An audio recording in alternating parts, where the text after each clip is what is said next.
대한민국 실제 사건. 안녕하세요. 우리 주변에서 생각보다 흔하게 일어나고 있지만 많은 분들이 알지 못해서 봉변을 당하고 있는 실제 사건들만을 소개해드리는 대한민국 실제 사건입니다. 오늘 소개해드릴 실제 사건은 강원도 원주시의 한 아파트에서 노인들이 연속으로 실종된 충격적인 사고에 대한 것입니다. 대한민국에서 실제로 벌어진 일이고 우리 주변에서도 일어날 확률이 높은 사고인 만큼 오늘 영상을 반드시 보셔야 합니다. 강원도 원주시의 64세 여성 김순덕 씨에게 일어난 일입니다. 순덕 씨는 지금 아파트에서 25년 동안 살아오면서 아파트의 이웃 주민들과 가족처럼 지내며 살아가고 있었습니다. 비록 순덕 씨의 자녀들은 다 서울로 떠나갔고 남편과도 일찍 사별한 터였지만 순덕 씨는 다른 이웃 사촌들이 있었기 때문에 적적함을 달랠 수 있었죠.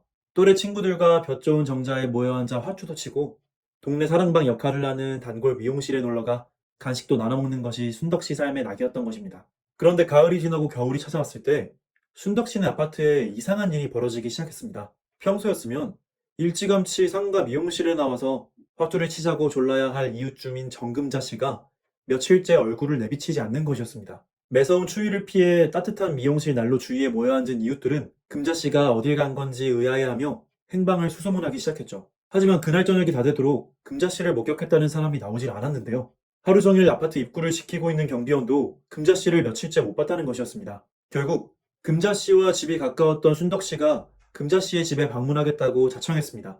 그날 저녁 순덕 씨는 엘리베이터를 타고 금자 씨가 사는 층으로 향했습니다. 금자 씨의 집은 어쩐지 인적이 느껴지지 않았고 싸늘한 기색이 역력했죠. 문을 두드리고 금자 씨의 이름을 불러봐도 별 반응이 없었습니다. 문 너머로 어렴풋이 느낀 것이긴 하지만 금자 씨 집안은 생활 흔적 자체가 거의 느껴지지 않는 상태였죠. 형광등도 완전히 꺼져 있었고요. 순덕 씨는 금자 씨가 아들 집에 갔나 하고 생각해봤지만 금자 씨에게 그런 계획이 있었다면 금자 씨는 며칠 자식들을 보고 오겠다고 미리 이웃들에게 고지를 했을 겁니다. 순덕 씨는 이러한 상황이 몹시도 의아했습니다만 금자 씨 집의 문이 너무도 굳게 닫혀 있었기에 별 수 없이 집으로 돌아올 수밖에 없었죠. 다음날 순덕 씨는 이웃들에게 금자 씨가 실종된 것이 아닐까 하고 조심스레 문을 띄워보았는데요. 요즘 세상이 하도 흉흉하니 혼자 사는 금자 씨가 무슨 사고를 당한 게 아니냐는 것이 순덕 씨의 추측이었습니다. 하지만 이웃들은 설마 그럴 리가 있겠냐는 반응이었죠. 그렇게 며칠이 흘러갔습니다. 금자 씨는 여전히 돌아오지 않고 있는 상태였죠. 게다가 또 다른 악재가 순덕 씨네 아파트에 덮쳐왔습니다. 순덕 씨 동네에 마가 끼기라도 한 걸까요? 금자 씨뿐만 아니라 다른 아파트 주민인 이영숙 씨도 인근에서 자취를 감춰버린 것이었습니다.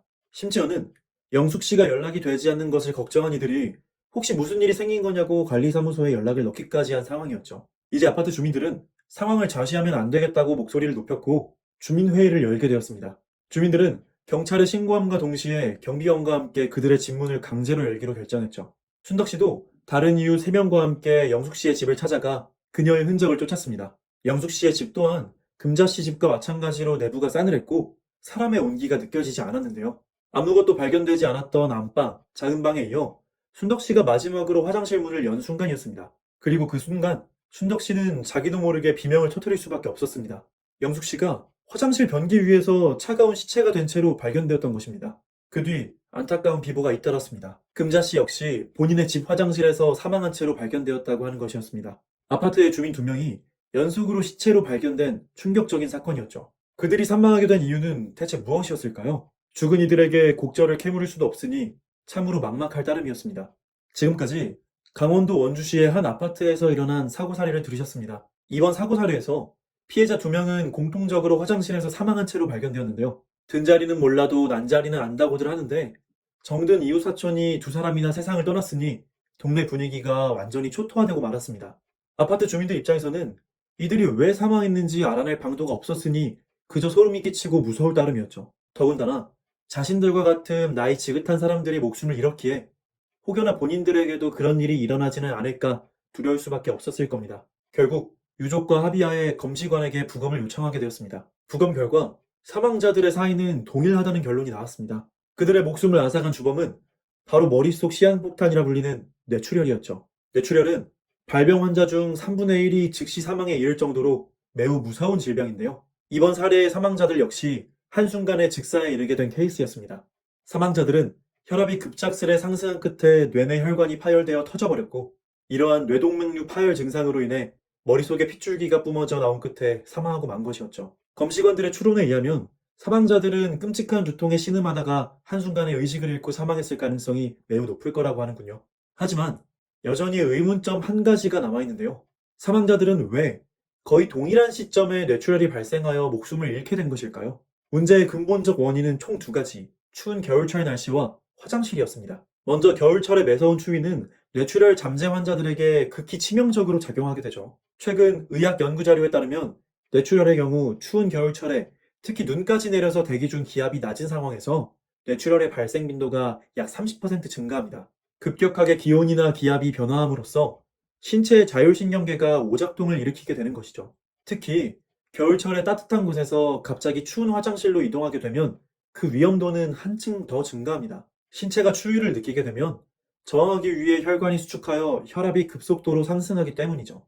피해자들은 따뜻한 실내에서 추운 화장실로 이동했다는 공통점이 존재하는데요. 급격한 온도 변화에 따른 혈압 상승으로 그들의 뇌에 압력이 가해짐으로써 삽시간에 혈관이 파열되고 말았던 것입니다. 더군다나 화장실 변기에 쪼그려 앉아 압력을 주기까지 했으니 혈압이 상승하여 뇌출혈의 위험이 한층 더 가중되었던 것이죠. 뇌출혈 전문가들에 따르면 화장실에서 갑자기 사망하게 되는 경우는 10중 8구 힘을 너무 쓴 끝에 혈압이 상승하여 뇌출혈이 일어난 케이스가 대부분이라고 합니다. 오늘 사고의 피해자들은 이러한 겨울철 화장실 사용 도중 뇌출혈이 발생한 전형적인 사례인 것이죠. 오늘 사고 사례를 들은 시청자분들께서는 여러 가지로 걱정이 많이 되실 겁니다. 나이가 지긋하신 분들은 화장실을 쓰실 때 걱정이 되실 테고, 나이 든 부모님을 두신 자녀분들께서도 마찬가지로 우려가 많이 되실 겁니다. 그렇다면 이러한 겨울철 뇌출혈 사고를 예방하기 위해선 어떻게 해야 할까요? 전문가들은 겨울철이 되면 심내혈관 질환의 위험성이 크게 증가하므로 6대 예방 수칙을 반드시 지킬 것을 권고합니다. 첫 번째 수칙은 반드시 금연을 하고 술은 하루에 한두 잔 이하로 줄여야 합니다. 술, 담배는 건강에 이득될 게 하나 없지만 특히 뇌질환에는 더더욱 치명적이기 때문이죠. 다음 두 번째 수칙은 음식을 싱겁게 먹고 채소와 생선을 골고루 섭취하는 것입니다. 세 번째는 하루 30분 이상 적절한 운동을 꾸준히 해야 합니다. 네 번째는 정기적으로 혈압, 혈당, 콜레스테롤을 측정하는 건강검진을 받아야 하고, 다섯 번째 수칙은 고혈압, 당뇨병, 고지혈증을 방치하면 시한폭탄으로 작용할 수가 있으니 해당 증상이 발생한 환자들은 반드시 조기에 병원에서 치료해야 합니다. 마지막 여섯 번째 수칙은 뇌출혈의 응급 증상을 숙지하고 발생 즉시 119에 신고해야 합니다. 뇌출혈의 대표적인 증상은 두통과 현기증, 구토와 일부 신체의 마비 현상, 그리고 언어장애와 시야장애입니다. 혹여나 주변 친지들이 갑자기 어지럼증이나 두통을 호소하며 구토할 때 절대 방치하지 말고 바로 119에 신고해야 한다는 것을 꼭 기억해 주세요. 오늘은 겨울철에 화장실을 이용하다가 발생한 뇌출혈 사고 사례, 그리고 겨울철 뇌출혈의 위험성과 그 예방법에 대해 상세히 알아보았습니다. 우리 주변에서 흔하게 일어나는 충격적인 실제 사건들과 그것을 예방하는 방법까지 알려드리는 대한민국 실제 사건. 오늘의 사연은 여기서 마치겠습니다. 구독과 좋아요는 저에게 큰 힘이 됩니다. 더 좋은 영상으로 찾아뵙겠습니다. 감사합니다.